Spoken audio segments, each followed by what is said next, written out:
we're here today with Stephanie Thompson, who lives in, you said Ottawa, Canada? Yeah, Auto Canada. Yep. Ottawa, Canada. And it is her first time participating in the Artistry of ALS. We're really grateful that you could be here with Amy and I. Um, Thanks so much for your submissions and your time. I really appreciate it. Well, thank you for having me. I'm excited to be here. Anything you want to tell people about yourself before we dive into our questions?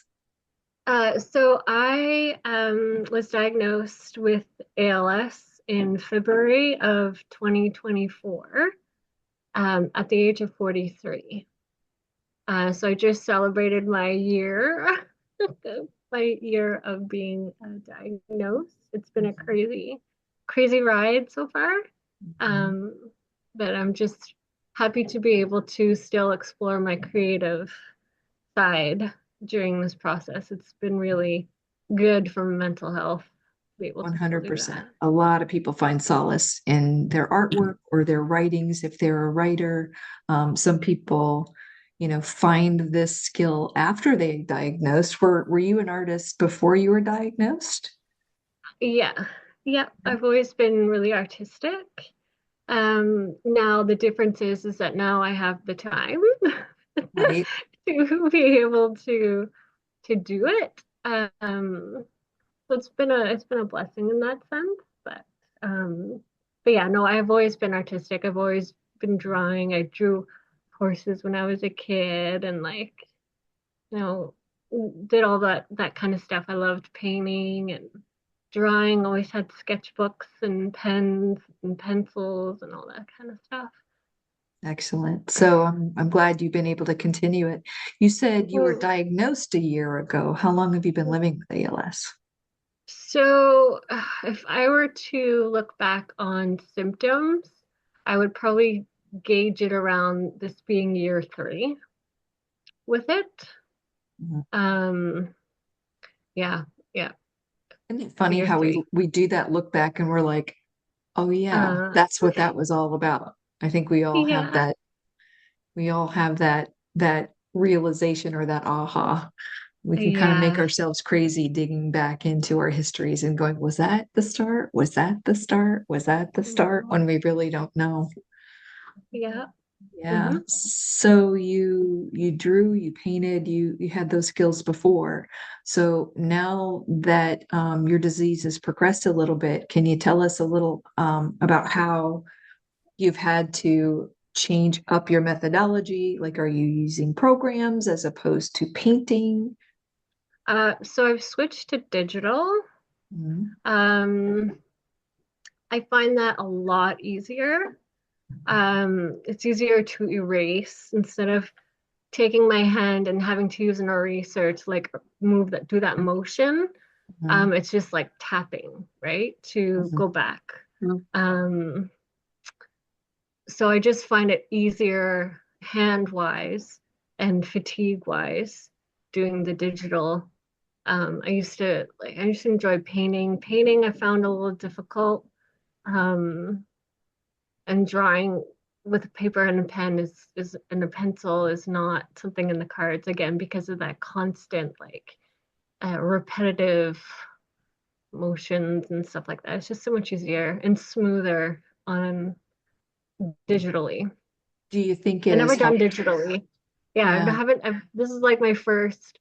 I bought an iPad and like I wish I got one sooner to investigate and learn about digital art Yeah. and how to do it before. But again, don't have the time. Now I do. Um, So, so what programs are you using on that iPad right now? so on the iPad, I use Procreate. Uh-huh. It's a pay for app, so you have to pay for it. It's not that expensive. Um, but yeah, you do have to pay for it. The other art that I submitted, I did it on my Galaxy S20 Note cell phone. Um, and I used a free app for that. Um, so that app was free. Amy, if you're in a place where It you can was, share her artwork, maybe yeah, now yeah, is a it good time to was, pull up some of that and you can kind of walk us through sure, what we're looking absolutely. at. Sure. So I think I told you earlier when we were introducing ourselves about Brandy Trigona, who was the lady that really gave me the inspiration for the Artistry of ALS. She started out on an iPad with the notes program Hmm. and taught herself how to paint on the notes program. So you Hmm. might want to pull that up and take a look and see if it's something that you could experiment with as well. Oh, for Um, sure. yeah, it'd be something that you could give a shot. Okay, so what's this one that we're looking at? We're looking at Okay. Yeah, so this is an acrylic on canvas. This is like the last painting I did with paintbrushes and paints. I think I even used Q-tips to do the leaves wow. on this one. And then do some of the definition with the clouds. But yeah, this is the canvas with acrylic. Is there a significance to this tree or this landscape that we're looking at? It's mainly I love the cotton candy sky. Mhm. And so like the blue sky with the pink clouds. Mhm. And then it being the fall, so like on a warm fall evening with cotton candy sky and the leaves are turning and it's just like I personally love those kinds of nights. So I wanted to recreate that in this painting. So this is almost like a gloaming kind of situation where it's where the sun is starting to go down and you've got the pink in the sky and but Mhm. everything around you still glows with light. It's before it's actually dark. Is that kind of this Yeah. scenario that we're looking at? Yes, exactly. Yeah. Wonderful. And how long ago would you say that you painted this? That was in October of 2024. Okay, So this so it's just this past. Mm. still pretty recent. Okay. Yes. I love it too. You can really see the texture. Mhm. Hmm. Yeah, that's what's nice about paints is that you can get that like 3D kind of effect. It, depending on how thick you have the paint or thin, or you can use additives to make it a little bit more come off the canvas. Yeah, But yeah, I was that's doing what's a nice about it. I was doing kind of some research the other night and I came across Jackson Pollock's pictures and I kind of was zooming in on them and his artwork. People look at it and they think, oh, it's just a bunch of paint that's just been glommed on. Well, when you look at the canvas itself, it's layer after layer after layer of paint, and you can see the layers that come across one another, and it's thick and it's bubbled up and it's very tactile, even though it's Hmm. paint on canvas. So that's something I can really appreciate about as opposed to a digital picture, having an actual piece of artwork that someone created with their hands, you can actually see the methodology that they used to create it. So that's one of my favorite things about artwork. Yes, All right. absolutely. I agree. Yeah. Let's take a look at your next one. Oh, it's one of the dog pictures. Tell us about I this one. love it. So He's this is This adorable. one at the on his face. Yeah. so this I did on my little Galaxy Note S20. So it's a really older phone that I've kept with me because it had the pen feature, right? So, but I used a free app called Ibis Paint X. So it didn't cost anything to create this art. The dog that was used as a reference is my sister's dog, who is a poodle. Oh, And yeah, so this is Baxter. oh. Yeah, so I drew him. Yeah, I really enjoyed this. The dog pictures are the ones that took me a long time just because of the style that they are. And taking the different shades and colors of the actual dog fur and the dog itself and using it to make and create the shadows and the light and all that stuff. What I like about this picture is the fact that it's portrait-like, like his nose, which is closest to you, and his face is in focus. But as the Yes, rest of him, which is farther away, goes kind of out of focus in the image. How did yes. you get, how did you do that? Uh, so with this app, There's no layering option. So what I had to do is manually go around the edges with the smudge tool Okay. to smudge it all outwards, um, as opposed to some apps where you can take the actual layer and blur the entire layer. Um, but yeah, though this is all individually smudged outward Oh, Gotcha. So even using. though this is a digital picture, you had to use a method that you would use manually. Like you might Yes, do the same thing on a canvas if you wanted to have the same effect. yes, yep. That's really cool. Thank you. cool. Yeah. Next. Let's see here.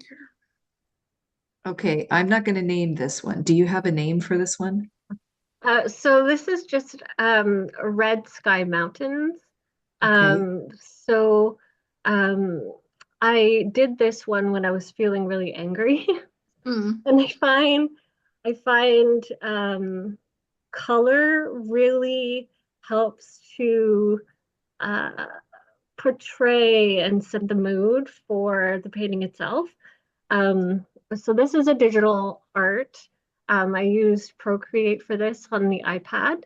Okay. Um, so this has many layers and different techniques to make the trees and the clouds and such things. But yeah, so this is definitely digital. Yeah, and I did this when I was angry. Is it based on something that you saw, or was it just what you were seeing in your mind's eye at the time? Yeah, mind's eye. Red is very passionate, very um, a color filled with emotion. Both Uh-huh. like it could be good emotions, it could be bad emotions. In this case, for me, I was very frustrated, um, as one is sometimes for us. So I like to let out emotion through creativity. So it helps. It So does. I'm happy to say I'm no longer frustrated or angry. Today, Thank- today we're not angry. Today, yes, today, yeah. But that Mhm. it helps me to switch off and focus, like switch my focus onto something else other than internalize. Mhm. Yeah. The word that came to my mind that I said I was not going to mention until you told us the name of the picture or described it to us was hellscape. Yes. Mhm. Yeah. Pretty much. Yeah. That was the word that came into my mind the first time I saw this picture. So Yeah, for I think sure. you And I wanted to like there's trees in there which you wouldn't normally see in like a hellscape or like fiery or so it's I feel like and I didn't like really think about it while I was drawing it or drawing it out. But the trees, I mean, to me would represent like no matter what's happening or no matter what you're going through, there's still life. Um, the trees are there, I think, to help represent that. Mhm. gotcha. It makes sense. Mhm. Thank you for that explanation. Yes. You're welcome. Okay, and then we have one more. Oh, another Isn't that puppy. cutie? So this this is the same idea as the other dog portrait. Again with the cell phone and ibis paint. So this is a portrait of one of our dogs. He's a corgi. Yeah. So this is Mowgli. Yeah, yeah, same using the same techniques I used in Baxter's painting. Yeah. Very cool. I What's can your corgi's name? Mowgli. Mowgli. Oh. Yeah, yeah. very He's cool. cute. You. Well, thank you very much for sharing those. Thank So we talked a little bit about how you painted Red Sky Mountain when you were angry. you. Mhm. And you painted the tree with it, you were painting the landscape at night and that gloaming picture with the tree and everything and the candy cotton sky or cotton Mhm. candy sky. Um, do you think that your artwork has evolved since your diagnosis? I would say so. I mean that the Red Sky Mountain painting uh shows that. I'm Mhm. not usually the type to um I'll just say that um there's a lot of big feelings that I am not used to. And And I'll just say that in these webinars and these interviews, you don't have to hold back. Like everybody in the okay, community is understanding exactly what you went through. So you don't have yeah, to mince yeah, words. You don't have to worry about how other people are going to feel. I just want okay, you to say exactly how you feel. okay, all right, right. Am I allowed to swear? I'm kidding. You're allowed to Yeah, yeah, swear. yeah. 100% you're allowed to swear. This is Oh your goodness. moment. This is you. This is not Yeah, yeah. pretty and packaged and perfect. This is your life. So you let it out. Yeah, yeah. I still might not, but yeah, no, it's a lot of feelings that I did not even know I could feel or would ever think that I like, oh my gosh, I can't even put into words, but um I am thankful for my abilities, my current abilities, as they currently are. My hands are still agile. So I'm thankful that I can still let out that aggression through the Apple Pen. um, um, but yeah, no, I think like I was always as I said before, as a kid I would draw horses and like unicorns and like nice things that I would draw as a little girl, you know. But it definitely got Things that made more, you happy, things that brought yeah, pleasure to you. Yeah. exactly, exactly. And now it's more like, okay, I gotta get this out. And um, it's a good, healthy outlet, I think, for me. So you're actually digging into your emotions and what's actually happening to you more so than you might have when you were younger through your, Exactly. Yes. Yeah, that's right. Mhm, that makes perfect sense.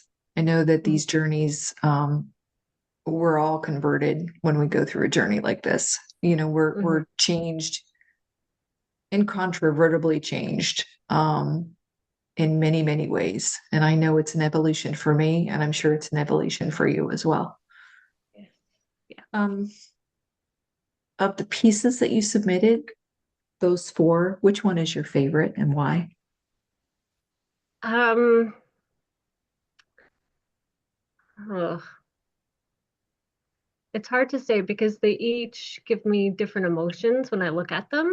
Mhm. So, like with the acrylic, it's like a nice, like end of the day, you know, relaxing feeling. The Red Sky Mountain is like it puts me back into that. I could feel what I was feeling as Mhm. I was painting that, and it's not necessarily something that I'd like to be reminded of, Mhm. but um, yeah, It is and an then important part. It's an important it part of it you. is. It is. Yes, exactly, exactly. So it's good that it's there and that I can remind myself that those moments that you feel, they're just moments. And so and the dogs one, they just make me happy. Like They make me happy I too. just want to scooch them, you know. Mhm. So cute. Yeah, Mhm. Good yeah. deal. I guess that's kind of an unfair question because like people are like, what's your favorite color? Well, my Mhm. favorite color for what? I like all the colors. Yeah, yeah, for sure. Orange is probably my least favorite color, but there's a place in the world for orange as well. Oh Amy's yeah. like, I'm wearing an orange shirt today. Um, Yeah. Yeah. but I get it. Mhm. Um, what is your favorite memory around creating art, either by yourself Mm, or with other people? I would say crafts with my kids. Like I love to craft. Um, and so that would be it for me. Um, my favorite memories are creating crafts with the kids, for the kids, um, doing uh, like costumes that they want, or one of my kids wanted a stuffed animal that didn't exist, so I created it out of a sock. It didn't look exactly like they wanted, but it was like the kind of like the image, and I made it. And like they're like, "This is awesome!" Like, you know, That's great. um, yeah, yeah, yeah. I would say that for sure. When we can express our creativity and give gifts at the same time, I think it's very, Mm, yes, that's I that's agree. something even if your kid does not have that animal forever, your kid is going to have Yeah, that memory of that animal forever. yes, yeah, You yeah, know, for sure. that's super cool. Yeah. What's the age of your children? So I have a 15-year-old, a 14-year-old, and a 7-year-old. Oh, that's great. Yeah. Um, Talk to me about what form of art speaks to you the most. Mm. Probably visual, like drawings, paintings. I like to look at paintings and drawings of other artists and I then do try too.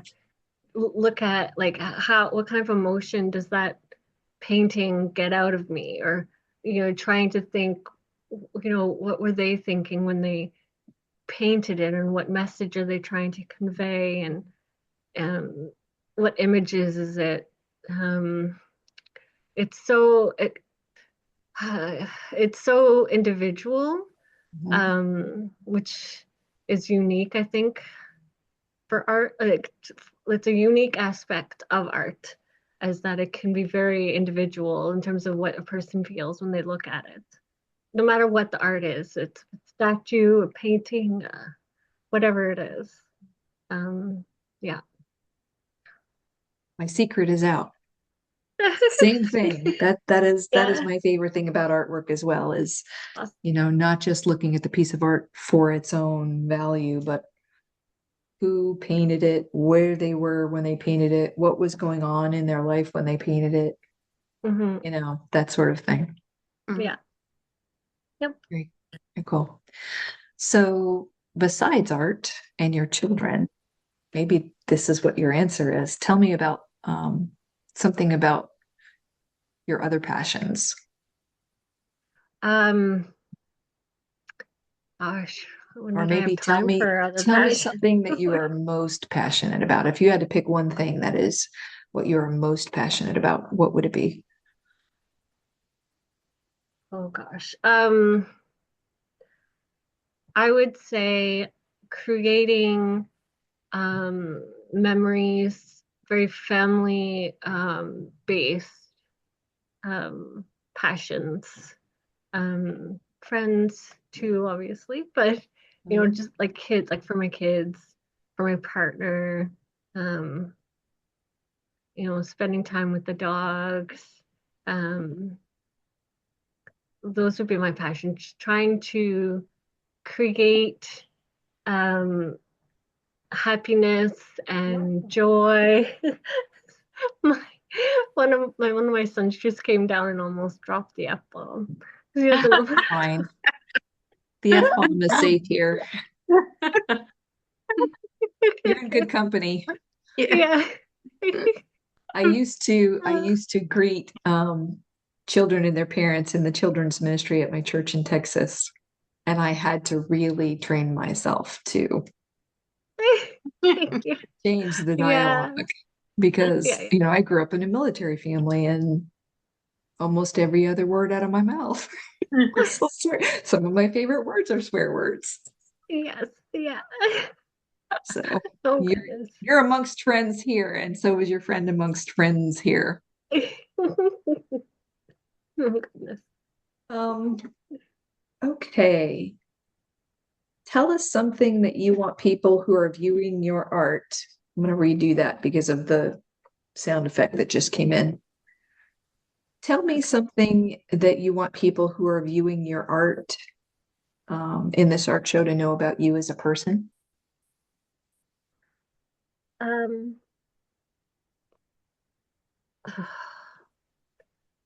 that um, although we may be far away from each other, or I'm far away in terms of geographics, um, I'm going through the same ride, the same like I'm a mom with ALS, so another mom with ALS, like you're not alone. And um I'm I'm learning as I go, and um if I can, you know, make somebody laugh, like I'm somebody who's despite my ALS, like it doesn't really define who I am. It's a part of me. Um, it's a part of me, but it doesn't define who I am as a person or as a mom, Sorry. That's my, Well done. I mean, what you said resonated with me. yeah. I, this is going to sound really corny. So there's nothing pretty or nice or good about ALS or any neurological disease. But there are so many gifts that we get when we're on this journey, and that includes meeting Mhm, people like you. And mhm, I think that the journey helps to refine us as human beings. It mhm. strips away from us the stuff that's not important Yeah. and Oh leaves us yeah. with what is important. And all of the things that you mentioned, all of those things that you said that you're passionate about, you know, being with family and making memories and making people happy and finding joy. Like that is the most important thing, not just for us on this journey, but for everybody in the world who has forgotten that that is what life is supposed to be about. Exactly. Yep. Yep. Thank you for your answer. So, is there one thing you want people who are viewing this art show to know about your artwork itself? Um, I guess to know that it's created out of love for the creatures. That was their portraits. It's created out of emotion and also almost out of necessity. Like I said, like I'm very thankful that I have the ability still, although my hands are weaker, much weaker, I still can hold a pen, hold the Apple Pencil. So um, I'm I would have to say that. Yeah. Yeah, it's created out of emotion, necessity, um, and love. That's very well said. What does it mean for you to be able to produce your art and to share it with other people? Oh, I'd love to. Like I said, this is my first experience with participating in an art show. Mhm. So it's very out of my comfort zone, but um, I still want to grow as an individual and learn um, and I feel gratitude to be able to do this. Um, as sucky as the circumstances are, I like that I have the time to draw now, a lot more time. Mhm. um, I'm very thankful for that. It sucks that it's due to what it is, but I'm still very grateful. Yeah. Well, I just have to tell you, it's a gift for me as well, because when we can commune with people, um, that are going through the same journey. It validates us and it lifts us, and I think just adds to who we are as people every time we sit down with somebody who's going through the same thing. Um, Mhm. you can help me, I can help you, and that just gives much more meaning to this journey than if we were just doing it alone. Nobody can do this thing alone. So Mhm. I'm really grateful that you're sharing yourself with us today. Well, thank you. I really appreciate this opportunity. Thank you. Good. Well, I really appreciate being able to do it too. Awesome. Um, do you want to share something that you've learned from your journey? You've already given us so much inspiration in everything that you said today, but is there's something that you have learned personally on your journey that you want to share with us about yourself, Uh, about life, about other well, people? uh, I looking back and like I think even the pandemic kind of sort of triggered the same kind of thought process in terms of like we were very like, or at least I'm going to talk to me about me, but I was very robotic in my life. You get up, you go to work, you do the kids, start over again, right? And so the pandemic helped to like be like, okay, put the brakes on that, like slow the fuck down. And um, then with being diagnosed and going through all of that, it was again like priorities, like, you know, like what you think your priorities are um, prior, it's not like, it's like, wow, it's eye-opening Yeah. like what your priorities are. Like family is so important, friends, community. Yeah. Um, I guess obviously your job because that helps to fund those all those fun things. Well, our But job is important, right, in yeah, that yeah, respect, but but it's not our that, life. no, not at all, not at all, and it shouldn't be either.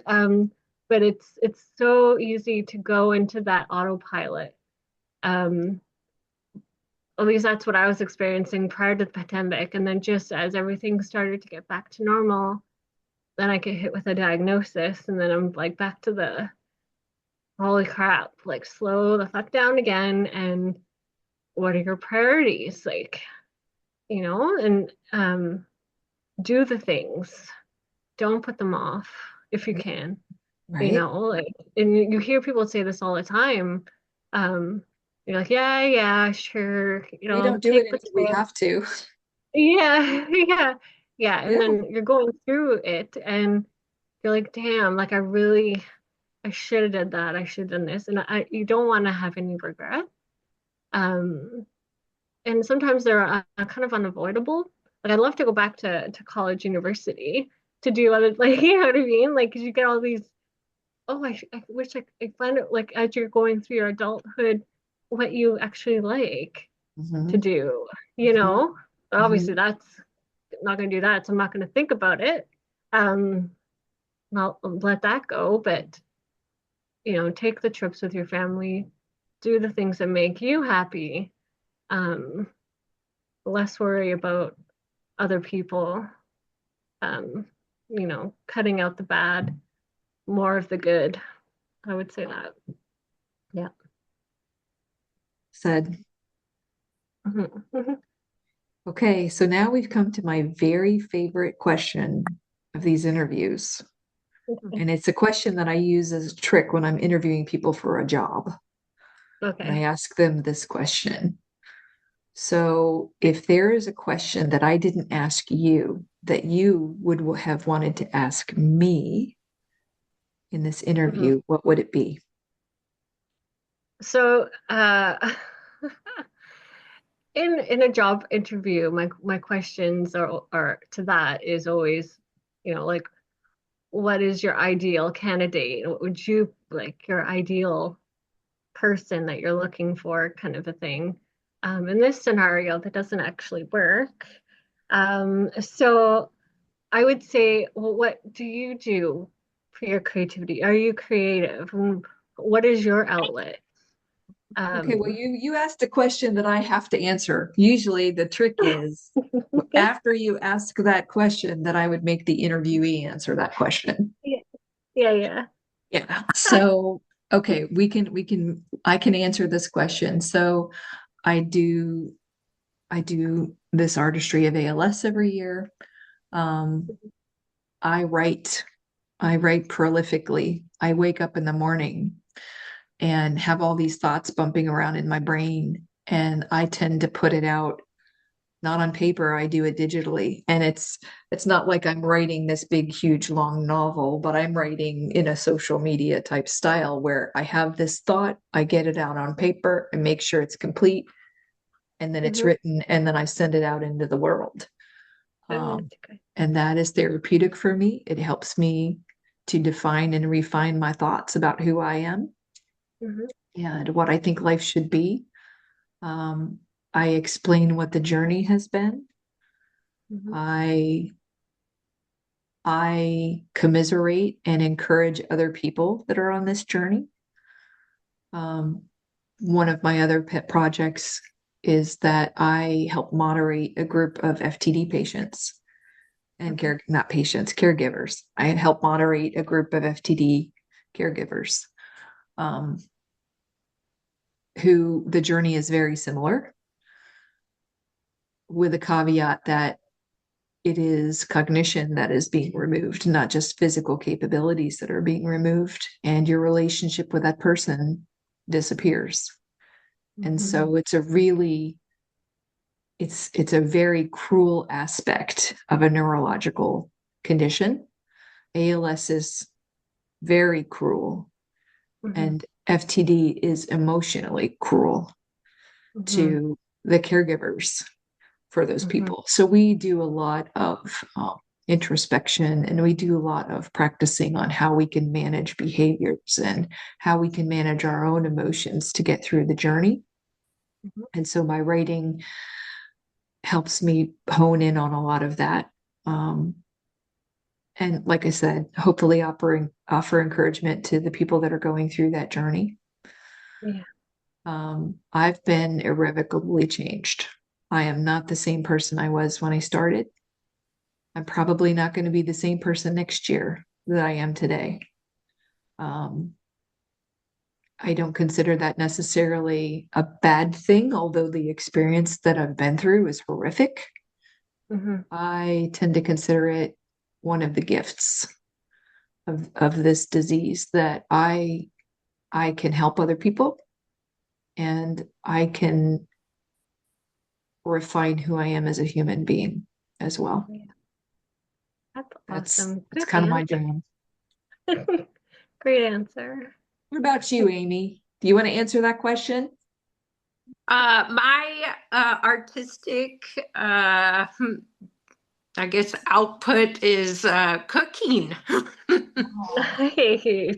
Yeah, to me, One of my it's very, favorite things to do is eating. yeah, Yeah. I was gonna say.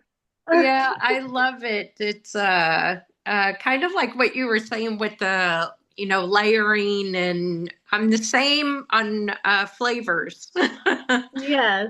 spices, and it's such a joy, and I love entertaining. Everything that I have cooked. And if I'm not doing that, I like going to, whether it be like concerts or shows that are in town. And a big part of my former life was actual art. And it's funny, it's like you go to school for it, and then whenever you go to school for something, it's like you have the pressure of it. It takes all the fun away Oh. from it. So I've tried to get back to some of the artwork that I used to do, and it's definitely one of those things that if you don't use it, you lose it. And I think it's great to keep it up even as a hobby, because like I said, I try and do it now, and I'll be looking at it and I'm like, what am I trying to do? So this has been inspirational for me, in just don't overthink it. I love your example of just how you were feeling. And, even though trees wouldn't necessarily be where you're thinking of this, like what it represents. I think it's just, progress, not looking for perfection. And that's been very inspiring for me in this conversation today. Awesome. Oh, that's so nice. Yeah. We did so good, guys. Yeah. Yes. Yes.